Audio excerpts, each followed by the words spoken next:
Thank you, everybody, for coming to the Aaron Torres Podcast YouTube page. If you could do me a quick favor, see that little subscribe button at the bottom of your screen? Go ahead, click that subscribe button. Really does help our channel grow, our audience grow, and I really do appreciate it more than you know. So click that subscribe button. Appreciate your support. Now, here's the video that you came here for.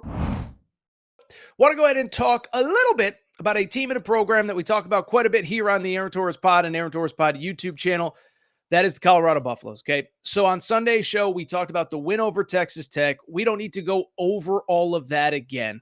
But at the same time, with Colorado's win, we now know what is at stake for the Buffaloes.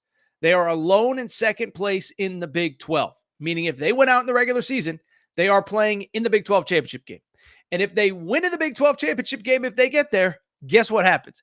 They're going to the college football playoff. So listen, I don't root for or against anybody. I really don't.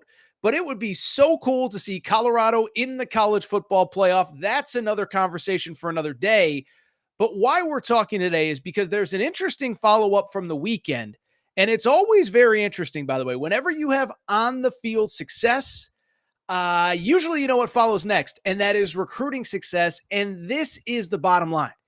It appears as though coming off this incredible season, in the midst really of this incredible season, Colorado and Coach Prime, they are in the process of as big of a recruiting coup as you could possibly have in the middle of the season, leading into National Signing Day in just a couple weeks. So let's go ahead and discuss. By the way, really quickly, should mention, we have started our newest Torres On page, Torres On CU. For people who are not familiar, our Twitter accounts.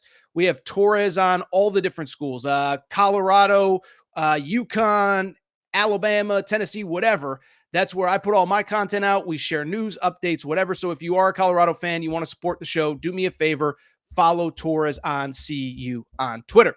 Let's get into the news, though, because the big news is that it appears as though Colorado is about to flip one of the best high school quarterbacks in the country, and that is JuJu Lewis. Okay, so if you follow recruiting, you know this story. But for people who are just tuning in, you know, high school recruiting is not really your thing. National Signing Day is coming. You don't follow all the narratives. JuJu Lewis, five-star kid, been basically a known commodity, essentially for as long as we've been ranking high school players in his class. Was originally a member of the class of 2026, which would have made him a junior this year. He reclassified. He is now a member of the class of 2025. He's going to graduate this year. He has been committed to USC for about 2 years now. Still hasn't officially decommitted yet, but all of the signs seem to point to Colorado being where this kid ends up. And as a matter of fact, let me even take it a step further. Over the weekend, we had a very interesting development as Tom Loy, who is one of the best recruiting writers out there, actually went ahead and put in a crystal ball prediction. Here is what he said. He said, I hinted at it on our recruiting show, but I've decided to roll with it tonight. I am putting in a 24/7 sports crystal ball pick for USC top 247 quarterback Julian Lewis to eventually end up at Colorado. So there you go. One of the top recruiting writers in America believes that this kid is going to be a Colorado Buffalo. I am not a recruiting expert. I leave it up to the experts. But what I can tell you, I have been covering college sports long enough to know that when there's smoke, there's fire. When things are trending towards a certain way, they usually happen. And I'm starting to think that this is going to happen for the Buffaloes, even if JuJu Lewis is still officially committed to USC. Why do I feel that way? First of all, it's exactly what I said. Julian Lewis is still technically committed to USC, but it feels like from the second that he committed to USC, the only time you ever hear anything about him, he's taking visits to all these other schools. He's in the state of Georgia playing high school football, flirted with Auburn for a second, has taken several visits actually to Indiana. Even before Indiana blew up this year, he had a great relationship with that coaching staff. And so I just bring it up because this kid from day one has never stopped taking visits to other schools. And let me take it a step further. I think it's to the point where USC fans are kind of like, we're over this. Like if you want to come, but we're tired of every time we log on to social media. You're visiting this campus, you're visiting that campus, you're thinking about visiting here. There's rumors that you're going to flip. USC, not to change the subject, but I think it's relevant in this conversation. They're going to move forward. They are obviously starting Jaden Mayava this weekend in place of Miller Moss. And I think to them, that's all part of this situation as well.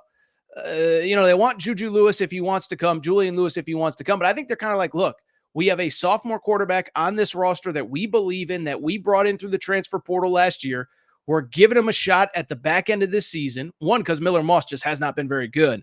But then two, beyond that, because he may be the future of this program. And so Lincoln Riley has by the way, this isn't a knock on JuJu Lewis. I hope it's clear. But Lincoln Riley has a lot of issues right now. Quarterback, I don't know, is like even at the top 2 or 3. Now, he's got to get better quarterback play than Miller Moss, but I don't think that, I think even USC fans are kind of like, if he goes somewhere else, we're kind of over it at this point, okay? But the flip side to that is I said that Julian Lewis has taken several other visits throughout the recruiting process, and it's worth noting, he has taken several visits to Colorado over about the last year and a half, as kind of the Colorado machine has kind of blown up, since Coach Prime took over and really got things going a year ago. Visited in the summer. He certainly visited just a couple weeks ago, as you saw on that screen right there. You saw the picture of the tweet from Tom Loy, but you also see the picture right there of him with Shedeur Sanders, and that's Shedeur Sanders handing him the keys. Basically a metaphorical term, a metaphorical picture for handing the keys to the program. And so he's been to Colorado several times. By the way, it's worth noting he was just there over a few weeks ago when they played Cincinnati. And so everything's trending that way. And it's also worth noting this. While the quarterback situation at USC is kind of figured out, Jaden Mayava's probably going to be the guy going forward, Colorado has a big vacant hole at the position after Shedeur Sanders leaves this year. Now, to be clear, it's worth noting. Listen, I think they got kids in the program they like and they trust if need be. But what I do think is it's going to be an open competition going forward. This isn't one of those situations where, this freshman's coming in, but there's an incumbent starter or there's a clear backup that's next in line. I think after this season, it is going to be wide open to see who ends up being the starting quarterback at the school. And I think what's especially interesting, you notice this in the NFL, right? In the NFL, all the time, we see rookie quarterbacks come in and be expected to start. And I think what's happening more and more in college football, stakes are higher. Kids only want to be in college for 3 years and get to the NFL. You got to put good film out there. NIL is at an all-time high. I think a lot of kids are just kind of sitting there saying, if I can play early, I want to go to the place that I can play. I think even 3 or 4 years ago, it was no problem to go someplace and just back a guy up for a year and then be in position after a year to take over at quarterback. Well, now look at the landscape right now. Dylan Raiola flipped from Georgia because he didn't want to wait a year behind Carson Beck. Truth is, he'd probably be playing for Carson Beck as it is, but that's another conversation. But he's like, I can go to Nebraska, be a hometown hero, make money, be in position to win that starting quarterback job right away. I'm going to Nebraska. DJ Lagway. Now, listen, we know that at Florida, DJ Lagway was supposed to be the backup and get certain situational snaps, but he knew coming into this year that he was going to play, that he was not only the future, but that he was going to get significant snaps. I think it's worth noting with Bryce Underwood. Bryce Underwood, I don't think is going to LSU to be a backup for a year. By the way, I think that's why Michigan is in the fold with Bryce Underwood, is because he knows I could go in there and start right away. And so with Julian Lewis, I think it's the exact same thing. I think he realizes there is an opportunity for me right now to go and potentially win that starting spot right away if I go to Colorado. And so it'll be interesting to see what happens.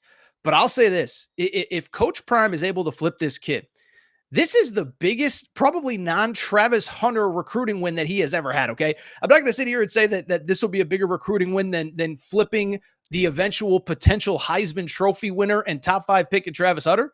Be pretty darn close, though, because at the quarterback position, there's only so many guys that are difference makers, that are X factors, that matter, that whatever. And so if you can get one of those at any school, that's a huge win. But at Colorado, flipping a kid from USC, that would have been unheard of. Unheard of. What? 2 years ago? 3 years ago? It wasn't even considered. And now Colorado is in the mix. Colorado has a chance. Colorado has the opportunity to get this kid. And like I said, I think they're going to.